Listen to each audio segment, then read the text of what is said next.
Muito bem, eu já estou aqui conectada com o Dr. César Vasconcelos. Tudo bem, Dr. César? Oi, Teru, tudo bem? Graças a Deus.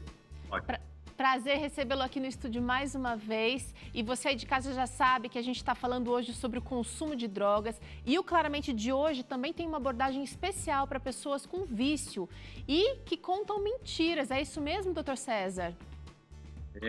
Sabe que a pessoa, enquanto não entrou em recuperação, ela mente muito, mente para as pessoas, mente para Deus, mente para ela mesma, o que é pior, né? Então precisa acabar com isso para corrigir a dependência, né? Com certeza. Então, olha, confira agora esse assunto no Claramente.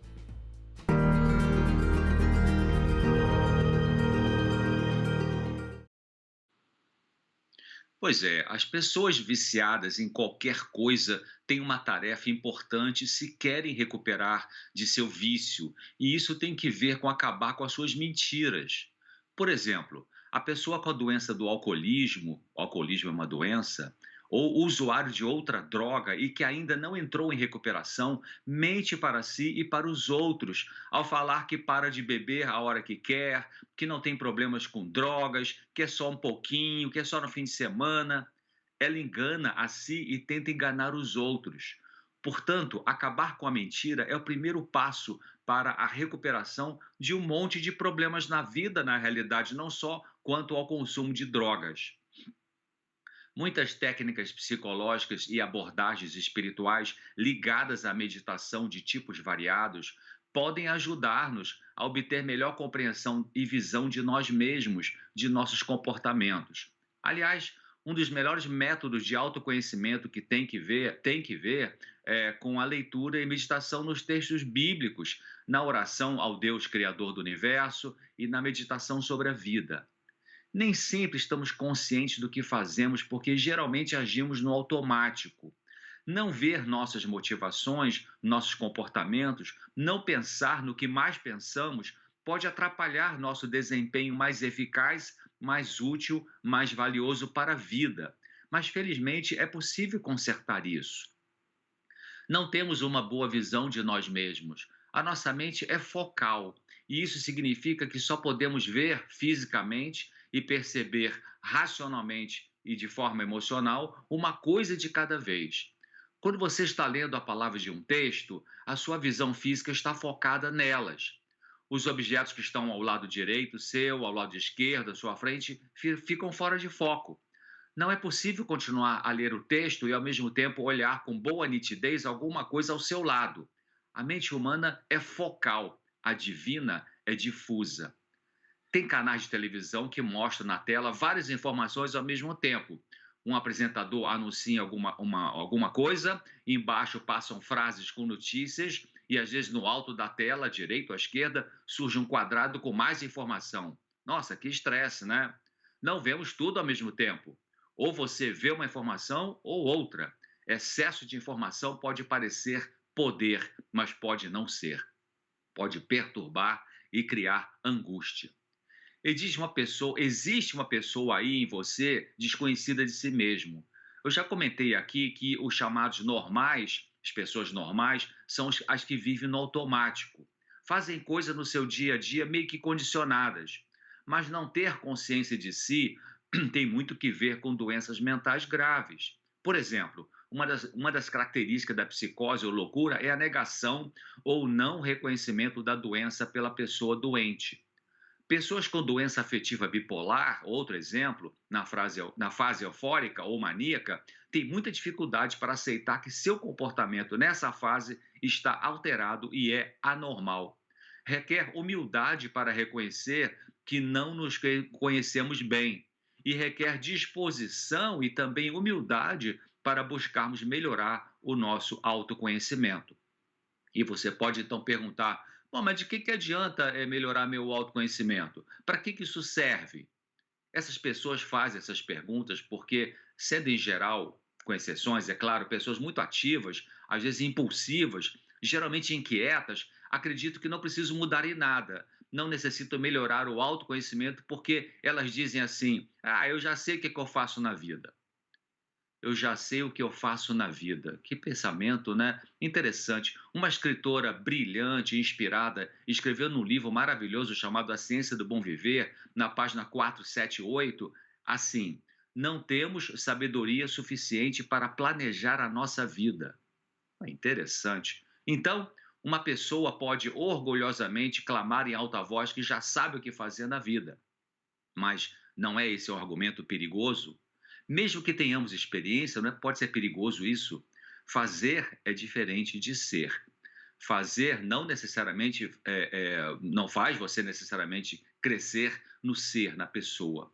Até pode ocorrer o contrário, porque podemos estar sempre ocupados com atividades e não permitirmos momentos de meditação, de leitura, de reflexão, de busca de autoconhecimento. Sem isso, prejudicamos esse autocrescimento com pessoa. Crescer, amadurecer com pessoa depende muito de autoconhecimento. Ao melhorar o conhecimento de nós mesmos, não nos tornamos melhores que os outros. Nos tornamos melhores do que éramos antes com a gente mesmo. Isso pode ajudar muito nos relacionamentos, no casamento, no trabalho, no convívio na comunidade religiosa que frequentamos, na família em geral e com amigos. E ajuda muito no relacionamento de você com você mesmo. A mesma autora, Ellen White, ela disse o seguinte, está aí na sua tela: grande conhecimento é conhecer-se a si mesmo. O verdadeiro conhecimento de si próprio induz a uma humildade que abrirá o caminho para que o Senhor desenvolva o espírito, molde e discipline o caráter. Bom, interessante, né? O que ela está afirmando aqui? Primeiro, ela diz que quando conhecemos melhor a nós mesmos, somos induzidos a ser mais humildes. As pessoas arrogantes, que ao contrário de humilde, elas conhecem muito pouco delas mesmas. As pessoas humildes, não no sentido de ser pobre materialmente, porque tem gente que é pobre materialmente, é muito orgulhosa, mas essas pessoas humildes de coração, elas aceitam a luz da verdade sobre elas mesmas, acabam entendendo que elas não são melhores que os outros, que têm fraquezas, mesmo sendo empresários ou empresárias bem-sucedidos economicamente, e que também percebe que precisa amadurecer. Em segundo lugar, a autora está dizendo que a humildade abre caminho para Deus desenvolver, moldar e disciplinar o nosso caráter. Será que tem alguma obra mais importante do que essa em nossa vida? A evolução do caráter, a melhoria do caráter? Então, segundo o texto que nós vimos, o autoconhecimento ele induz a humildade. A humildade é o ingrediente necessário para o crescimento do caráter. Humildade aqui como oposto de prepotência, de arrogância, de pedantismo.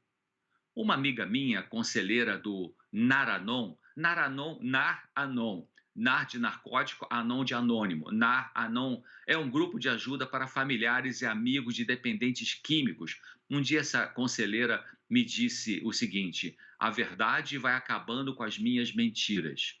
Muito lindo esse texto, né? Eu vou repetir: a verdade vai acabando com as minhas mentiras. Eu acho que podemos chamar de mentiras dois tipos de comportamento nosso. Primeiro, mentiras conscientes, que são aquelas que eu sei que eu falo e eu pratico. E, número dois, as mentiras inconscientes, que são aquelas que ainda não as conheço, mas que eu estou praticando, mas não estou percebendo. A verdade vai acabando com as minhas mentiras. Um grande problema é quando a pessoa não quer a verdade, não se interessa por conhecer melhor a si mesma, foge da verdade, não decide ser humilde.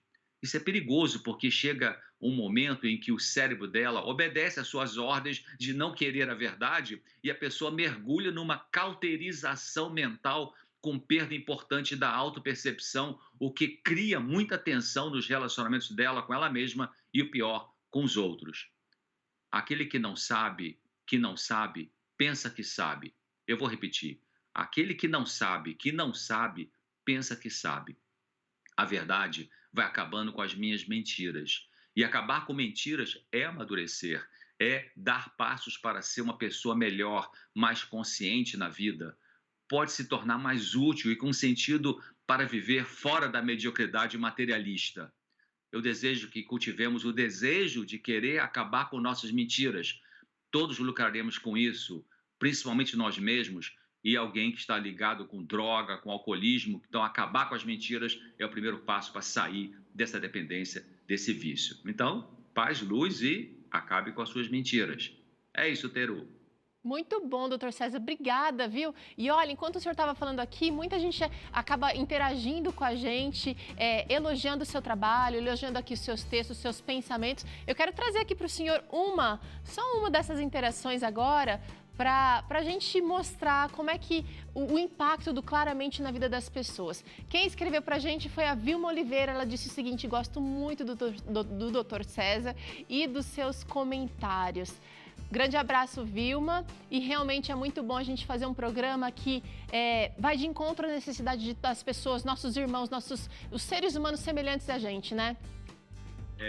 Essa é a nossa meta, né? Compartilhar algumas informações científicas e de experiências de vida que ajude a aliviar o sofrimento dessas pessoas, né? De todo mundo. Tá certo. Obrigada, doutor César. Até semana que vem.